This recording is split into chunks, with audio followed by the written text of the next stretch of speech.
Good morning, Papster. Good morning up there in the balcony. How y'all doing? Thank you for a beautiful prayer, Robin. What a lovely time of worship. Thanks to the musicians.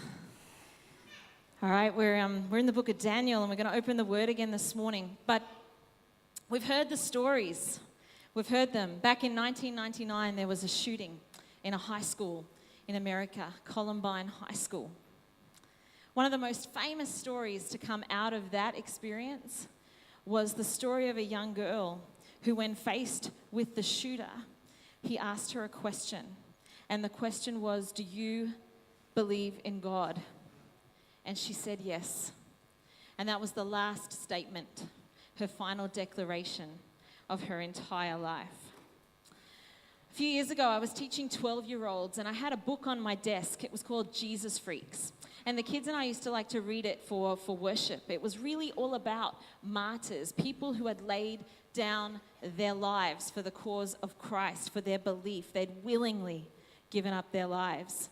And there was something incredibly compelling about their stories, about their bravery, inspirational even.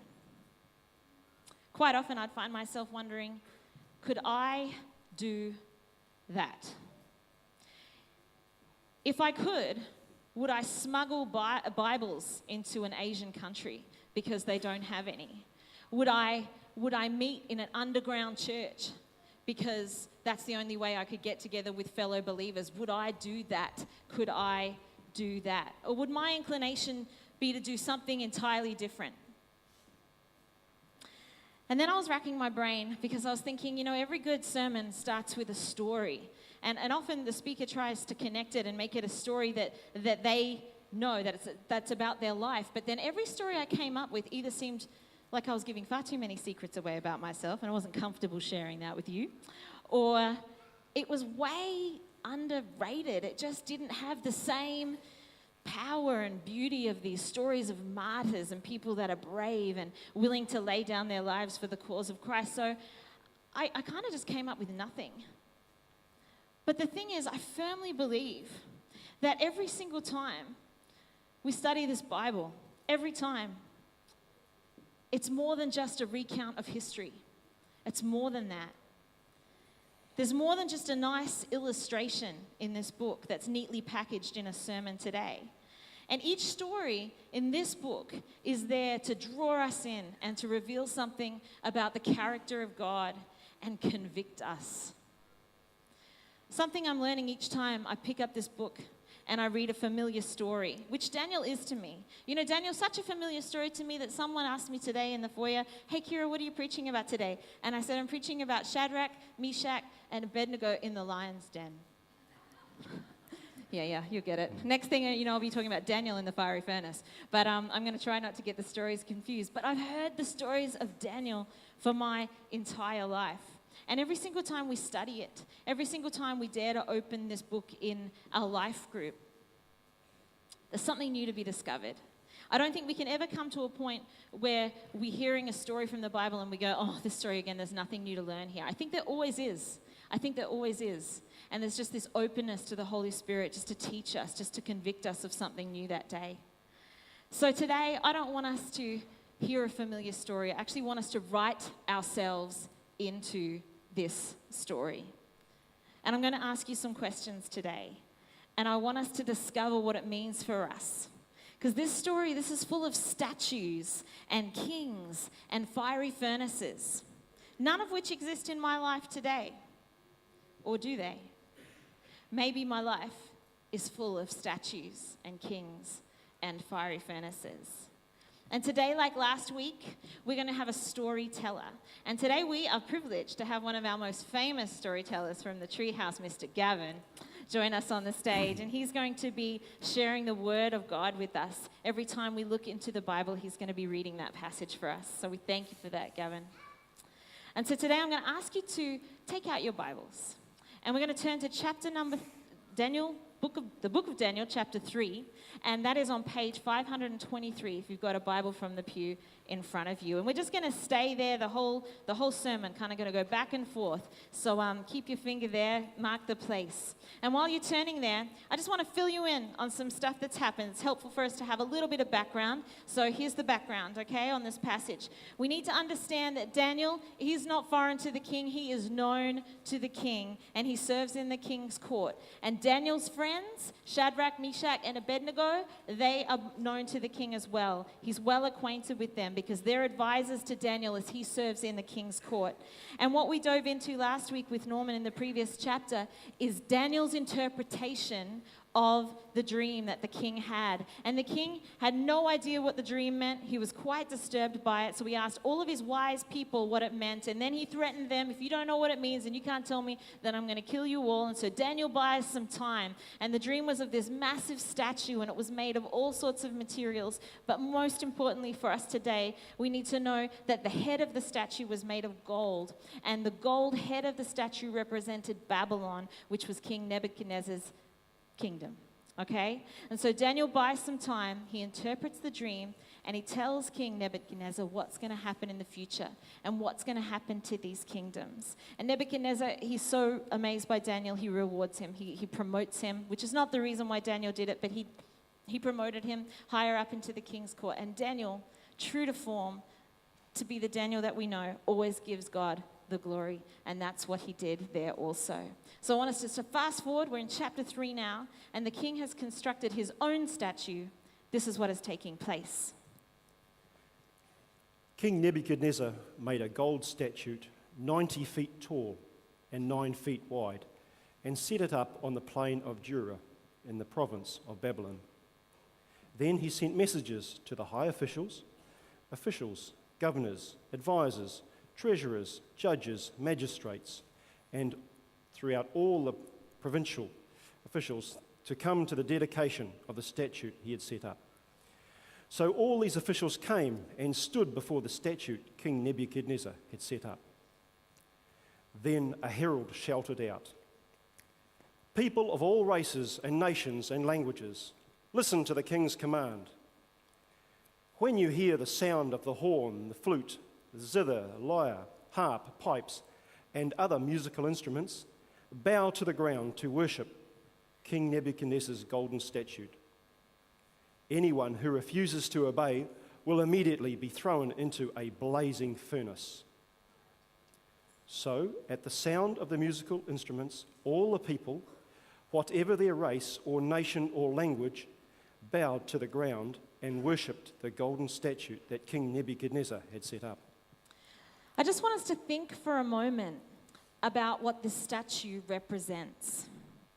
It's a statement by the king. It's a statement of the king's pride and loyalty and defiance. And it's the king saying, you know what? When the dream said I would only be the head of gold, I'll show you. I'm going to be the entire body. I will not be limited. I will not be stopped. I'm going to be the entire body. I'm going to be the most powerful kingdom. I will not be overthrown because I am the greatest. The king is supposedly already the most powerful man on earth at this time, but he wants more. He constructs something that depicts something that he's actually not, but something he wants to be. It seems like some kind of grandiose gesture of which people wanted, what he wanted people to see him as. But who he really isn't and who he wasn't. Because God had showed him in the previous chapter that he wasn't that. But here he is manufacturing something to make himself bigger and better and more powerful. I wonder if we can relate to this. Do we know anything about that? Do we know anything about the driving and consuming will to succeed? To be the best at my job, or to be determined that my team will win? Do we know anything about that? And he doesn't just stop there. He carries on, because as if constructing a large idol of his own image in gold is not enough, now he's going to demand that people demonstrate their allegiance to it by bowing down and worshipping the image. So history tells us a little bit about this reason for the statue. See, there's a reason to believe that at this time in history of the kingdom, there was somewhat of a coup being staged against Nebuchadnezzar. Some people were rebelling against him. So it seems reasonable that he, as the king, is now taking this opportunity to just assert his reign and power and authority, and to somehow just try and weed out the people that were staging some kind of rebellion against him and test their loyalty toward him. So the logical connection would have been, you know what, if the people don't bow down, are they the people that are leading this rebellion against me? And then I'll know who it is. So that might explain the audience, because it says that there's just the officials and the judges and all of the powerful people that are in the provinces that have been invited to come to where this statue is and to bow down to it. And it stands to reason that the king's kind of just looking to see who it is that's going to rebel against him, that's not pledging their allegiance to him. So it leads me to the question, what is loyalty really? What does the king honestly perceive loyalty and worship and allegiance to be?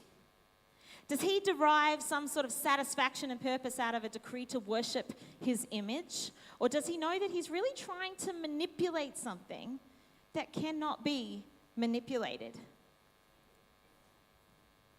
What can't be manipulated is the quality of loyalty or honor or worship.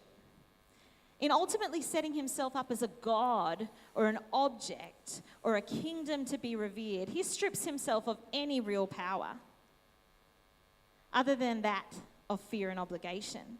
So he says, bow down or else, and here are the consequences. It seems that he hasn't quite figured out that real worship cannot be demanded or commanded or given on cue. Instead, it has to be natural and an outpouring and free. Loyalty is not what is given to the parent who tries to buy their child's affections because they feel guilty because they're not home enough, or to the boss who tries to make their employee jump through all sorts of hoops that are unreasonable just to get a promotion, or to the kid at school who says the line, you know what, unless you do this, you're not going to come to my party. I mean, that's not loyalty. Those things don't give us what we're really looking for. This is why our God operates through love. Not works, not fear, not glamour, not splendor, but through pure and unadulterated love, because otherwise it is not loyalty. It is not love, and it cannot be called that because it cannot be demanded. So Shadrach, Meshach, and Abednego, like their friend Daniel, were not the types who would compromise on their loyalty to God. I think this is something that any Christian would admire. Don't you agree? We kind of sit there and go, wow, they were so brave and strong and faithful. For even under threat of death, they refused to worship any other God. And we find ourselves wondering, would we be like that? Because sometimes I wonder to myself, would I have chosen that moment to live my convictions? Would I have declared my faith, stated my allegiance at that point in time? Or would I have done something more like this? God, so the king, he's asking me to bow down, and you know my heart, God. You know that I don't really want to bow down, but I'm just going to do it anyway, because if I bow down, I can still have influence in your kingdom because I won't be killed and I won't lose my job, but you know my heart, and I'm just going to do it, but you know that I don't really mean it. Maybe that would have been the place that I would have gone to. Maybe that would have been more close to what my decision might have been. What would I have done? But not them. They did not bow down. Then Nebuchadnezzar flew into a rage and ordered that Shadrach, Meshach, and Abednego be brought before him. When they were brought in, Nebuchadnezzar said to them, "Is it true, Shadrach, Meshach, and Abednego, that you refuse to serve my gods or to worship the golden statue I have set up? I will give you one more chance to bow down and worship the statue I've made when you hear the sound of the musical instruments. But if you refuse, you will be thrown immediately into the blazing furnace. And then, what God will be able to rescue you from my power?" I want to know, how are we like the king? At this point in the story, I'm going to predict that most of us are trying to put ourselves in the shoes of Shadrach, Meshach, and Abednego, because we have something in common with them. We believe in the same God that they do. And so when we read a story like this, sometimes we try and put ourselves in their shoes. But I think we need to be honest, and I think we need to look at the king, someone that we may not relate to so well or want to relate to so well. The king has power. We like power. The king is revered. In our heart of hearts, we all seek admiration and acceptance and respect. In many ways, by what we seek, we are not unlike the king. We may not have gold and resources to build an actual statue of ourselves, and if we did, we probably wouldn't build an actual statue of ourselves. Maybe it's metaphorical, but I truly and honestly believe that we spend our lives building statues and building kingdoms. And we most likely in this room today all sit with some kind of statue, whether it's metaphorical or physical, but there's likely something that we are building, something that we're constructing. It might be an idea, a sense of who we are or who we want other people to see us as. It might be an empire. It might be a lie. It might be some kind of twisted version of the truth, or it might be our identity. I was trying to think of a really simple concept to try and explain this, and I was thinking about the Facebook page. And for those of you that are on Facebook, you know what I'm talking about. And for those of you that don't have Facebook, I'm going to assume by now that you know what this is, because this phenomenon has swept the world. But I don't know about any of you or if you can relate to this, but I have to confess that whenever new photos are posted on Facebook and I get a little memo in my inbox saying such and such has tagged you in a photo, the first thing I do is check that photo. And if I don't like it because it's ugly or fat or caught at the wrong moment or taken with people I don't want to have a photo taken with, then I am quick to untag myself in that photo, which means that when people visit my page, they don't see that photo of me. So why would I do that? Am I limiting true community and intimacy because I'm trying to maintain something else, something a little bit more plastic? Am I constructing something of who I am?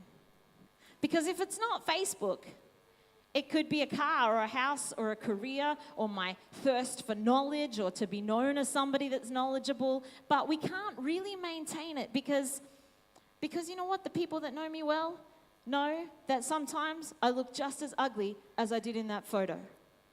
So there's no pretending here. The question is, what images do I build of myself? What images do I build of myself? And are they different from who I really am? Are they different from what God might have revealed for me? And if so, what am I causing or demanding other people bow down to? Where do I channel my sense of pride and arrogance? Am I uncompromising with people? Am I unwilling to compromise to the point that I might cause or demand that they bow down to some kind of plastic image of who I am?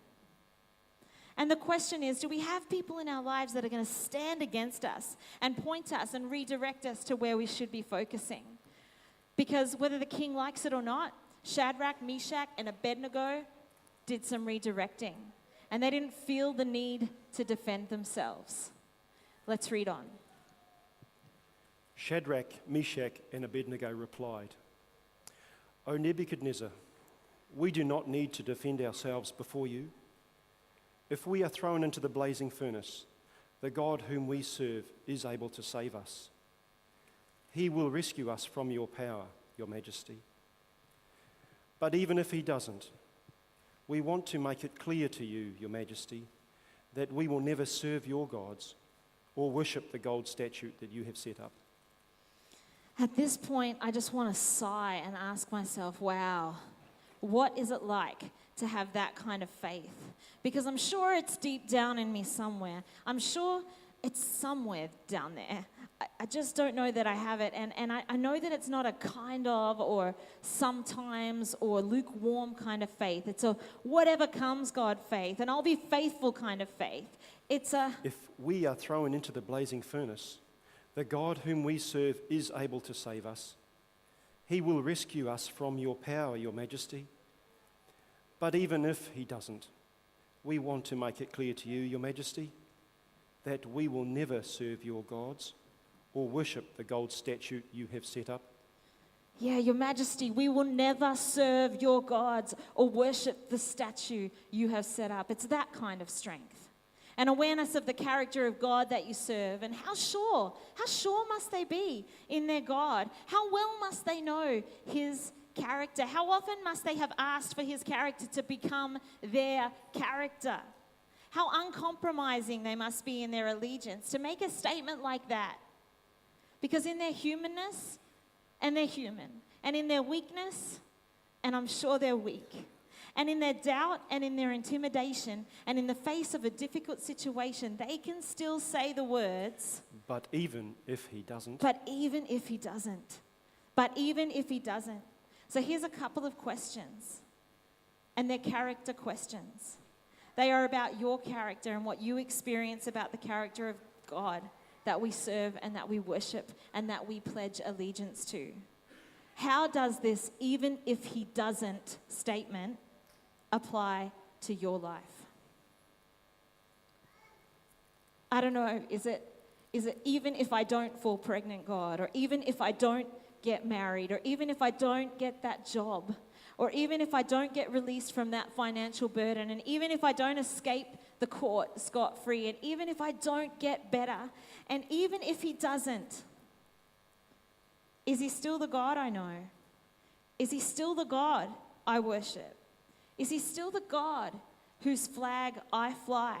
The God that I pledge my allegiance to? The kingdom that I believe in and the kingdom that I want to build and contribute to? Is he still the same God even if he doesn't rescue me? Do I trust that he is able to deliver me from the fire even if he doesn't? And if I follow that through to day-to-day life, I get the feeling it could sometimes look like this. Even if he doesn't, I will still act with integrity. Even if he doesn't, I will still be loyal to that decision. I will still be faithful to that relationship. Even if he doesn't, even if in some way I end up being the casualty and the hurt person and the person that has to walk the hard road in this situation, even if he doesn't, if I'm not rescued, will I trust the character of God and will I let his character be lived out in me, even if he doesn't? Because the thing that happens, and this is what happens with me, and this is what happens with you, and this is just our human predicament. But what happens is, if we don't make the decision to have or act with integrity, sometimes by accident, not even on purpose, sometimes by accident, we act without it. We may not be the king. We might not be setting out to manipulate people. We may not be setting up a statue to have other people bow down to. That might not be what we're doing. But because we haven't made the conscious effort not to do it, we accidentally go there anyway. And almost without our permission, our insecurities and our weaknesses and our desire to be right or our hunger for power or success or whatever it is we're after just leads us and pushes us and drags us, and it takes us to a place that we never intended to go. But we end up there because we didn't decide not to go there. Sometimes we didn't make the decision not to bow down to the image. So we find ourselves in the crowd, bowing down anyway. So by accident, I bow down. By accident, I give in. By accident, I'll gossip. By accident, I betray. By accident, I don't trust because I haven't decided not to. But these boys, these men, Shadrach, Meshach, and Abednego, These people have embraced the heart and the character of God to a point where they will only bow down and worship him. And they had already made their decision. If we are thrown into the blazing furnace, the God whom we serve is able to save us. He will rescue us from your power, your majesty. But even if he doesn't, we want to make it clear to you, your majesty, that we will never serve your gods or worship the gold statue you have set up. Nebuchadnezzar was so furious with Shadrach, Meshach, and Abednego that his face became distorted with rage. He commanded that the furnace be heated 7 times hotter than usual. Then he ordered some of the strongest men of his army to bind Shadrach, Meshach, and Abednego and throw them into the blazing furnace. So they tied them up and threw them into the furnace, fully dressed in their pants, turbans, robes, and other garments. And because the king, in his anger, had commanded such a hot fire in the furnace, the flames killed the soldiers as they threw the 3 men in. So Shadrach, Meshach, and Abednego, securely tied, fell into the roaring flames. So here is what we know. They were bound, tied up, and thrown into the fire. What do we know about fire, other than the obvious? Clearly it's hot. So hot, in fact, that it killed the soldiers that were throwing the 3 men into it. But we know that fire burns things until they completely disappear. Fire destroys. Fire is dangerous. It's so dangerous, in fact, that when we're kids, our parents say, don't play with fire. Fire is cleansing. Fire gives light. Symbolically, and throughout Scripture, there's a little bit of a theme of fire. Fire can represent the presence of God, because that's what it did to the children of Israel as they walked through the wilderness. And that's what it did to Moses as he stumbled across a bush that was on fire but wasn't burning. And that's what it was to Elijah when he was on Mount Carmel and fire came down from heaven. And when the prophets saw God evidenced on this earth, often they saw him surrounded by fire. Fire can represent renewal, and fire, after fire, new things spring to life. We know of a term called refining fire. Gold is refined in the fire. And as Christians, we ascribe that role to the Holy Spirit. And we liken ourselves to that gold being refined in the fire. And we know this fire that these men were thrown into was a physical fire. They were literally thrown into the flames. But suddenly, Nebuchadnezzar jumped up in amazement and exclaimed to his advisors, "Didn't we tie up 3 men and throw them into the furnace?" "Yes, your majesty, we certainly did," they replied. "Look," Nebuchadnezzar shouted, "I see 4 men, unbound, walking around in the fire unharmed. And the 4th looks like a god." Then Nebuchadnezzar came as close as he could to the door of the flaming furnace and shouted, "Shadrach, Meshach, Abednego, servants of the Most High God, come out, come here." It was not just a physical fire. God dwelt in that fire. His presence was there also. The fire didn't burn the servants of God, but it did burn something. Because 4 men were now walking around unrestrained. The fire burnt the restraints. The fire burned away the very thing that stopped them from their freedom to worship their God. And even though the presence of God was clearly there all along, dwelling in and through these men, God showed up. He literally, physically showed up. The fire did not destroy, it refined. The fire that killed the guards set God's people free. So here's the question. What restrains you? What will give you the strength to see the image and hear the demand of the king and still not bow down? So this could be the end. This could be the end of the talk today. And at this point I could stop and I could say something like, hey, God delivered them and they were free to worship their God unrestrained. And you know what? That's a pretty awesome result for these 3 men. But what about the king? What about the witnesses? Look, Nebuchadnezzar shouted, I see 4 men, unbound, walking around in the fire unharmed, and the 4th looks like a god. Then Nebuchadnezzar came as close as he could to the door of the flaming furnace and shouted, Shadrach, Meshach, Abednego, servants of the Most High God, come out, come here. Nebuchadnezzar saw with his own eyes. He didn't have to take the word of Daniel or Daniel's friends. Shadrach, Meshach, and Abednego. He saw 4 people walking around in the fire. You see, what happens is when we choose God, when we worship God, when we fly that flag and invest in that kingdom, there comes a point where we don't actually have to convince or explain or justify. We just trust the heart of God and the character of God, and He will be seen. He will be seen in the fire with us. He will be seen in the statement of, even if you don't, God, I know you were able. And in the pressure, when we have choices to make and we say, we will not bow down to anything or anyone else but God. God will be seen in us, with us in the fire, and He will gain all the glory for that. So Shadrach, Meshach, and Abednego stepped out of the fire. Then the high officers, officials, governors, and advisors crowded around them and saw that the fire had not touched them. Not a hair on their heads was singed, and their clothing was not scorched. They didn't even smell of smoke.